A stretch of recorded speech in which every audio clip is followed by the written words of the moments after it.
few weeks ago, a wave of comments splashed on the new video I posted, a brand new series, thoroughly soaking my friends and I. Whilst drying off, several comments were brought to my attention that I'd recognized had been floating around for a while.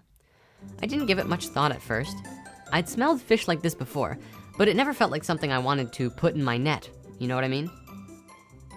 Well, whether I wanted to put it in my net or not, my friends helped me see that it in fact was in my net. And it's time to find out what it is. Huh, not fish, meatloaf. Weird.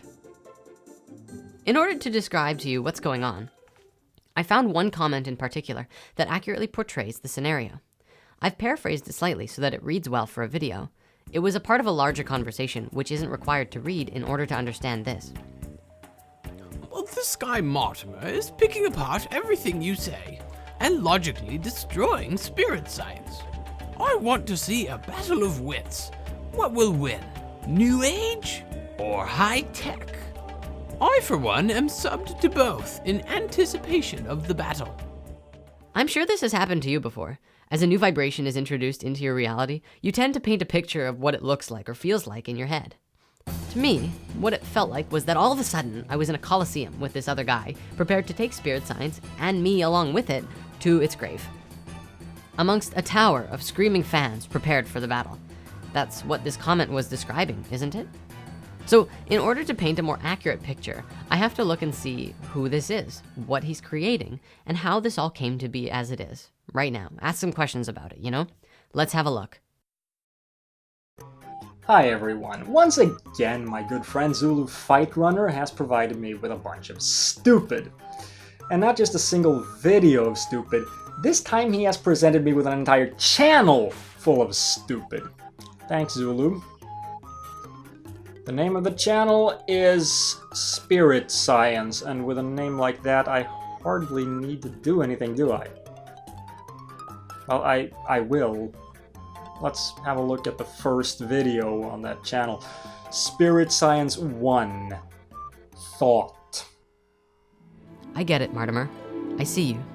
I know why you're creating this series of yours. And to everybody watching in anticipation of the battle, I do know why you want to see this go down. I understand, and I wish I could give you what you want. I'm unwilling to, and please allow me to explain why.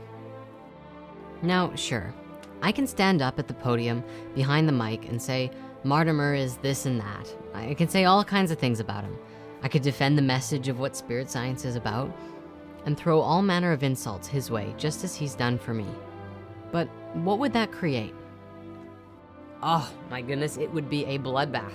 People would entrench up in a battle between supporting spirit science and supporting not spirit science, and they would fight each other, throw fits and tantrums, and ultimately, it would be fueled by a continuing feud that has no ending between two clowns on the internet. I mean, geez, if you thought the console wars were bad, wait till you see what it looks like when people fight for things they believe in that don't actually require fights to prove their worth in the first place. It's not pretty. Look, Mortimer, serious and related, AZ Trueflow, and whoever else out there has dedicated their time, effort, and energy attempting to destroy my or someone else's creations. I see you. I get where you're coming from, and I understand why you're doing it. And to be honest, I'm a little torn in how to respond. On one hand, you do ask some really good questions, and I'd love to sit down and answer the questions that you have and talk about it with you. You might actually find that we agree in more ways than one. And I think that prospect scares you a bit. On the other hand, I'm not sure if I should even bother responding to your questions. Why? Because they're asked in a way that seems smothered in condescending juices, baked in an oven of vitriol, and delivered on a plate with a side order of jealous potatoes. You called it, "Why do people laugh at spirit science?" What kind of response do you really expect to generate from me? This is where I sometimes struggle with compassion. What is the right thing to do here? How do I respond in a way that is loving and kind in response to this half-baked meatloaf? I know that since everyone is going to see this video isn't just about me and these debunkers. It's about all of us. So for everyone, as well as you and me, I'm going to ask the same question you asked in a demonstration of a different, slightly more kinder way of saying it. And then I'm gonna answer it for you. This is what you said in response to lesson 1, in which I described thoughts as if they became manifested right in front of them, saying they were out of visible perception, but there nonetheless. Okay, let me see if I get this straight. When an inventor has an idea, he places that idea in front of him on some other plane of existence or whatever. And when other people pick up the idea, it's because they, for lack of a better word, see it. It has nothing to do with the inventor talking about it or anything like that, which would be a much simpler explanation. Have you ever heard of Occam's razor? Just putting it out there. This is how it could have been said. Hi, Jordan. Let me understand what you mean. When an inventor has an idea, as soon as he thinks of it, it manifests where? In another dimension? Can you explain more about what that means? Further, when other people think of that idea too, it's because they see it. I don't really get it. Does it have anything to do with the inventor talking about it? Can we Occam's razor this down a bit so that it's simpler to understand for everybody? And maybe we can all grow in our understanding of it? Thank you for asking. That's a really great question, and I'm glad you asked it. I understand how in spirit science, sometimes I try and cover so much that I don't take the time to break down what I meant to say, and everyone interprets my words and ideas differently and in their own way.